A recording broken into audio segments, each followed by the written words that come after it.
हाँ जी, राम राम जी। क्या हाल चाल आपके? उम्मीद करता हूँ आप और आपका परिवार ठीक ठाक होगा। एचएसएससी दुनिया का सबसे निराला बोर्ड है। जी हाँ, हरियाणा स्टाफ सिलेक्शन कमीशन की बात कर रहा हूँ। जिसका मतलब कोई फिक्स मामला नहीं है। मतलब कभी इधर कभी उधर, कभी इधर कभी उधर। अब कुछ हुआ, थोड़ी देर बाद फिर कुछ होगा, थोड़ी देर बाद फिर कुछ होगा। सबसे निराला बोर्ड है एचएसएससी। यदि मैं जेई के एग्जाम की बात करूं, आज 18 तारीख का पेपर है दोस्तों। आज 18 तारीख का पेपर है।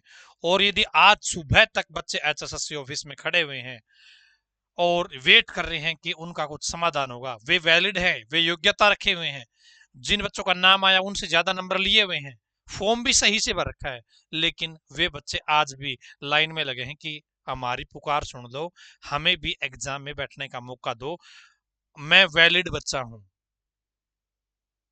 जी हाँ। अभी एक एग्जाम्पल से मैं आपको समझाता हूं कि जेई के एग्जाम का नोटिस आया था दोस्तों 9 तारीख को, 9 फरवरी को। फिर 11 फरवरी को एक लिस्ट आती है कि ये बच्चे वैलिड हैं। फिर दोस्तों 13 फरवरी को लिस्ट आती है कि ये बच्चे भी वैलिड हैं। फिर 16 तारीख को एक लिस्ट आती है कि भाई ये बच्चे भी वैलिड हैं। फिर 17 तारीख को एक लिस्ट आती है कि ये बच्चे भी वैलिड हैं। यहाँ पर कुछ चीजें ऐसी भी हुई जिनमें ये पता चला कि भाई ये बच्चे इस ग्रुप में नहीं बल्कि इस ग्रुप में वैलिड है। इस तरीके की चीजें भी हुई, इंटरचेंज हो गया था। इस तरीके से दोस्तों आज 17 तारीख को एचएसएससी ऑफिस में अब भी बच्चे खड़े हैं जो ये बोलते हैं कि हम वैलिड बच्चे हैं, लेकिन उनका कोई समाधान नहीं हो रहा है। बच्चा अपने आप को प्रूव करने को तैयार है कि मैं वैलिड बच्चा हूं, लेकिन बच्चे को एग्जाम में बैठने दिया जाए, अब तो क्या बैठेगा। आज 18 तारीख तो हो गई है, यहाँ पे 18 की बात हो रही है। 18 तारीख का पेपर है, 18 तारीख को बच्चे, 17 तारीख को रात के 12 बजे भी एचएसएस ऑफिस खुला था। एचएसएस ऑफिस में 250 प्लस बच्चे थे। जब इतनी तादाद में, इतनी बड़ी संख्या में बच्चे परेशान हैं, तो कहीं ना कहीं वास्तविकता यही है कि कुछ ना कुछ गड़बड़ हो सकती है, और जरूर हुई होगी। तभी तो ऐसा हो रहा है अफरा तफरी में।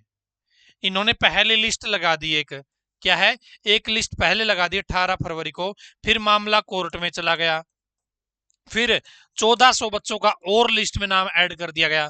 बच्चे कोर्ट में नहीं जाते, इन 1400 बच्चों का क्या होता। ये वैलिड थे, सही थे अपनी जगह पे, फिर भी इनको लिस्ट में आने के लिए क्या करना पड़ा, कोर्ट में जाना पड़ा। अब ये बच्चे पढ़ाई करने का टाइम था इस दौरान, इस सप्ताह में, या फिर एचएसएससी हाई कोर्ट में धक्के खाने का टाइम था। एक बात बताओ, एचएसएससी ये निराला काम कर सकता है जिसमें ऐसी चीजें हैं। 18 फरवरी को बच्चे भी, 18 फरवरी को बच्चे एडमिट कार्ड लेने के लिए एचएसएससी ऑफिस में खड़े हैं।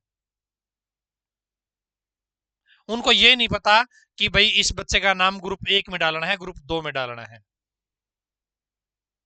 एचएसएससी कर क्या रही है? या तो एचएसएससी के ग्रह ही उल्टे हैं भाई, सारे के सारे, कोई ग्रह सही नहीं इनका। और ऐसा है तो इनको कोई हवन वगैरह करा के शुद्धिकरण करवा लेना चाहिए, ताकि जो यूथ है वो परेशान ना हो। अब यही चीज अगले एग्जाम में भी हो सकती है, पूरे पूरे चांसेस हैं। कॉमर्स के एग्जाम में भी, आगे अन्य और जो ग्रुप बचे जिनमें अलग अलग कैटेगरी है, अलग अलग योग्यता है, वहां पे भी चीज हो सकती है।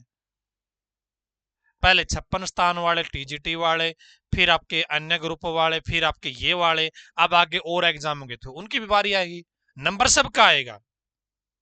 ये एचएसएससी के ग्रह कब सही होंगे जिससे यूथ है, जो मेहनती बच्चा है, वो कोर्ट में धक्के खाने की बजाय अपनी किताबों के ऊपर टाइम लगाए। लेकिन मजबूरी में अब बच्चों को कोर्ट के धक्के खाने पड़ रहे हैं। उनको पता है कि भाई कोर्ट में जाने से ही हमारा लिस्ट में नाम आएगा, हम एग्जाम में बैठ पाएंगे। अब 1400 बच्चे हैं, यदि कोर्ट केस ना होता तो ये 1400 बच्चे तो टाइम टाइम फीस मोए मोए हो जाता है इनका। तो एचएसएससी कर क्या रहा है? किसी आदमी की कोई जिम्मेवारी बनती है या नहीं बनती है? चेयरमैन साहब से मैं भी ये कहना चाहूंगा कि कुछ तो जिम्मेवारी होगी ना सिस्टम की। हर स्टेप पे गलतियां हो रही है, हर जगह पे लूप होल निकल रहे हैं। सरकार को भी ढंग का सिस्टम बनाना चाहिए जिससे ये चीजें ना हो।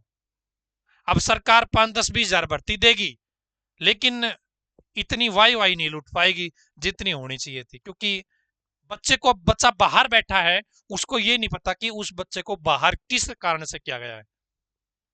उसका ईडब्ल्यूएस वैलिड मानना भी या नहीं मानना, उसका ईडब्ल्यूएस वैलिड मानना जाएगा या नहीं माना जाएगा, उसका एक्सपीरियंस वैलिड माना जाएगा नहीं माना जाएगा, समझ में नहीं आ रही चीजें, क्योंकि क्लियर कुछ है ही नहीं है, स्पेशली एचएसएससी भर्तियों में। तो एचएसएससी, ये जो निराला बोर्ड है, कुछ ढंग के काम भी करे ताकि सिस्टम में सुधार आए और यूथ को सही टाइम पे किताबों पे अपना टाइम गुजारने का वक्त मिले, ना कि हाई कोर्ट के धक्के खाने पड़े मजबूरी में। आपकी क्या राय है, आप कमेंट बॉक्स में बताइएगा। आज की इस वीडियो में इतना ही, धन्यवाद। भगवान करे आप सभी का समय शुभ रहे।